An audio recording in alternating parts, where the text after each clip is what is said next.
matajiri wote mmefikiwa. Biblia inasema Timotheo wa kwanza mlango wa 6 mstari wa 17 inasema, waagize matajiri sasa wasijivune wala wasimtumaini utajiri usio yakini, bali watumaini Mungu. Yaani matajiri wote msijivune kwa utajiri usiokuwa yakini, bali mumtumaini Mungu. Na pia hiyo Timotheo wa kwanza mlango wa 6 mstari wa 9 inasema, watakao kuwa na mali huanguka katika majaribu na tanzi na tamaa nyingi. Ni kweli kabisa. Ukiwa na mali, wengi wamekuwa na pesa wakabadilika, wakaanguka, wakasahau hata Mungu kabisa. So uwe makini wakati una pesa, wakati umetajirika.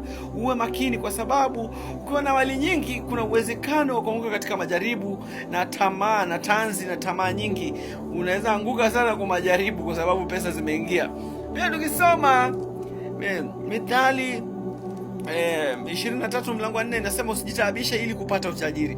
Ndugu yangu, usijitajiri. Wale ambao sio matajiri, usijitaabishe sana kupata utajiri kwa sababu majaribu na tamaa zitakazoambatana na wewe. Pia tukisoma Mithali 30 mlango wa 8 inasema, usinipe umaskini wala utajiri, unilishe chakula kilicho kadiri yangu. Yani ni ombi hilo. Yani Mungu asikupe umaskini wala asikupe utajiri, akulishe chakula kilicho kadiri yako. Hilo ndio ombi zuri. Sasa mwambie Mungu asikupe umaskini wala asikupe utajiri mwingi, akupe kulingana na kadiri na unavyohitaji. Yani akupe chakula kilicho kadiri yako, yani saizi yako. Mungu akupe kinachokustahili, kilicho saizi yako. Ndiposa usianguke katika majaribu, ndiposa usianguke katika tamaa nyingi na tanzi za dunia, ndiposa usianguke katika majaribu ambayo yatakufanya ukose kumtumaini Mungu na kutumaini mali zako, kidhania kwamba mali zako zitakuokoa. Acha nikwambie, Mungu ndiyo kila kitu. Tukimtumaini Mungu tuko na kila kitu. Tukiwa na Mungu tuko na kila kitu.